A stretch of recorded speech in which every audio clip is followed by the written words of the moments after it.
आगे बढ़ आगे बढ़ आगे बढ़ आगे बढ़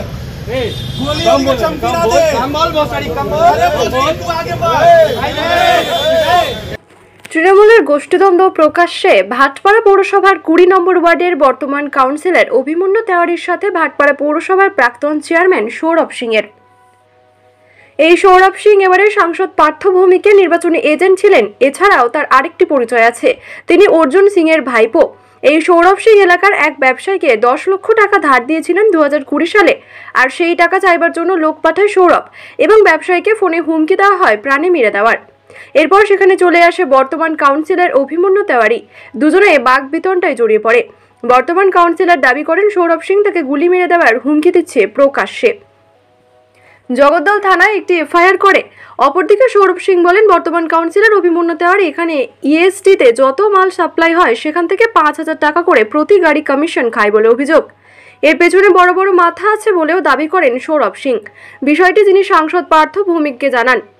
এই ঘটনায় প্রকাশ্যে আসার পর জগদ্দলের বিধায়ক সোমনাথ শ্যাম বলেন, ঘটনাটা ঘটেছে ঠিকই, তবে গুলি মারার কথা প্রসঙ্গে তিনি বলেন এটা বাচ্চার মতন কথা বলেছে।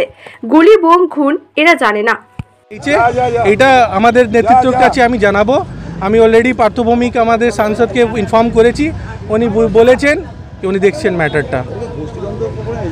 দেখুন, ও আজকে আমি বলছি অর্জুন সিং গেছে সৌরভ সিংকে রেখে গেছে ওই সেম সন্ত্রাস চালানোর জন্য। ওই অডিও টেপ আছে, অডিও রেকর্ডিং আছে, তুমি দাও। আমি অডিওর মধ্যে বলা হচ্ছে কি এখানকার কোনো কাউন্সিলর এমএলএ নেই, শুধু একটাই নাম সৌরভ সিং থাকবে। যে সৌরভ সিং এর এগেনস্টে কিছু বলবে ওকে সৌরভ সিং মেরে ফেলবে। হ্যাঁ, আমি আজকে এখন আমার কাছে ইনফরমেশন এসেছিল, আমি জানিয়েছি, এখনই জানালাম। আমার কাছে একটা অডিও আছে, আপনি শুনুন না। গালাগালি এই ধরনের আচরণ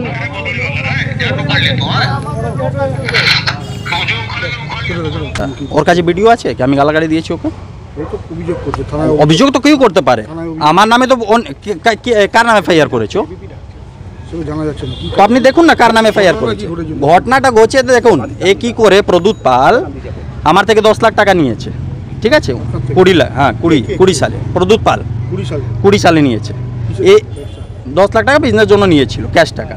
তারপরে কি করেছে, এর সঙ্গে গুলুয়া যে এফআইআর করেছে, মামা ভাগনা সম্পর্ক। ডেলি ফাড়িতে এইখানে এসে মদ খায়, সবাইকে খাওয়ায়। এখানে এসে মদ খায়, সবাই খাওয়ায়। এইখানে কাউন্সিলর যে আছে এই টাকা নিয়ে ওর সঙ্গে সব সারা গল্প করেছে। ওর সঙ্গে আপনি জানবেন এখানে ইএসডি আছে 507 ইএসডি, ওইখানে মাল সাপ্লাই হয়। ওইখান থেকে 5,000 করে সব প্রত্যেক গাড়ি থেকে কাউন্সিলর খাচ্ছে। অভিমন্যু তেওয়ারি, পিনাকি দাস, কাউন্সিলর তোমার 19 নম্বর ওয়ার্ড, সবাই খাচ্ছে। দলের আছে, ঠিক আছে, আমি বলছি না। দেখুন দলের আমি তো জানি না, আমি সাংসদজিকে জানিয়েছি। যদি আমি তো এক্স কাউন্সিলর এখানকার, আমার ছেলেকে তো কেউ করতে পারবে না। আমরা তো দলের লোক। আমি তো পার্থদাকে জানিয়েছি এই কথাটা। আমি কোনোদিন চাই না অশান্তি করার। হ্যাঁ, সাংসদকে জানি। একমাত্র কথা হলো কি বললেন উনি? বললেন ঠিক আছে আমি দেখছি, ওটা ওই ম্যাটারে দেখছি। টাকা দিচ্ছে না, টাকা নিয়ে দেখুন, আমার 10 লাখ টাকা নিয়ে কোনো লাভ হবে না। 10 লাখ নিয়ে কি করবে ও? আমার বাবা অনেক টাকা আমার জন্য রেখে গেছে, ও 10 লাখ টাকা নিয়ে রাজা হয়ে যাবে না। কিছু না, কিছু হয়নি। আমি তো গাড়ি থেকে যাচ্ছিলাম, এখানে কাউন্সিলর আমাকে গালাগালি দিচ্ছে, তো আমি ছেড়ে দেবো নাকি? অভিমন্যু তেওয়ারি যদি ও গালাগালি দেবে আমি ছেড়ে কথা বলবো? ও কে আছে? এক দলে করে তো চিটিংবাজ আছে, চোর চিটিংবাজ। টাকা নিয়ে কাজ করে 5,000 করে প্রত্যেক গাড়িতে। কিসের গাড়ি ওটা? কিসের গাড়ি? আরে ট্রাক যে যায় গিट्टी বালি সাপ্লাই করে। এরা সিন্ডিকেট চালাচ্ছে ভিতরে, তো নষ্ট করে দিয়েছে পুরো। এই আছে প্রদ্যুৎ পাল যে আছে, যার নাম আপনার ধরছে ওরা।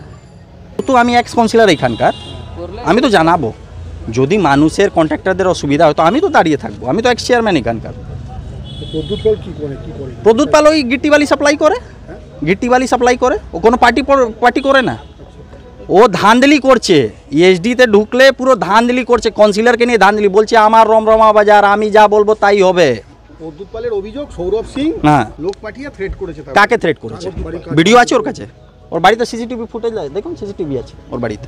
পাশে ফাঁড়ি আছে। যদি আমি থ্রেট থেকে থাকি, ফাঁড়ি থেকে তো লোক আপনাকে বলবে, অভিযোগ জানাবে। ফাঁড়ি লোক বলেছে কেউ? এর বাড়ি তো সিসিটিভি আছে, কেউ বলেছে কিছু? ফাঁড়ি আছে পাশে, আমি যদি লোক পাঠাই তো ফাঁড়ি লোক তো বলবে ওইখানে, এখানে অফিসার বসে, বড়োবাবু বসেন, সবাই তো বসেন এখানে, উনি তো জানাবেন কি সৌরভ সিংয়ের লোক এসছে এখানে।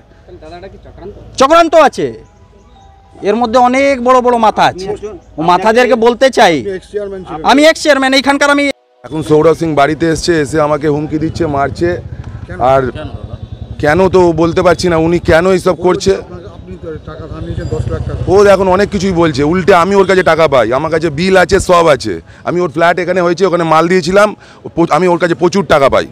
এখন এইসব ওইগুলোকে বলে ও কাল থেকে আমার কাছে এটাও রেকর্ডিং এসছে যে ও এটা অন্য ছেলেকে বলে, সেই ওর ছেলেকে বলে যে ওর ছেলে আমাকে বলছে যে 10 লাখ টাকা তোর কাছে পায়, এবার তোর নামে দাদা কেস করবে।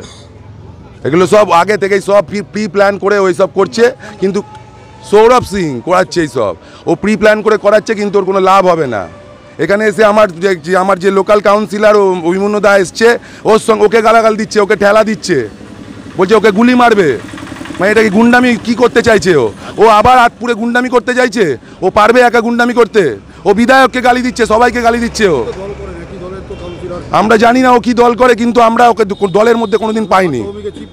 হতে পারে দাদার, হতে পারে, আমরা জানি না দাদা, আমরা তো নিচু থেকে পার্টি করি। এবার আমি কি করে জানবো রাগ কোথায়? ওকে জিজ্ঞেস করতে হবে, ওর বাইট নিন, ওকে জিজ্ঞেস করুন। আমরা দাদা এর থেকে আর কিছু বলতে পারবো না, কিন্তু যা চোখের সামনে যা ঘটেছে তাই দেখলাম, তাই বললাম যে আমার কাউন্সিলর এসছে, আমার লোকাল কাউন্সিলর এসছে, বা পাশের কাউন্সিলর এসছে, তাদের সঙ্গে বান্টিদা এসছে, অভিমন্যুদা এসছে, তাদেরকে ধাক্কি, তাদেরকে গুলি মারবো, তাদেরকে মা বোন তুলে গালাগাল দিচ্ছে। এগুলো কি হচ্ছে? কে আতঙ্ক?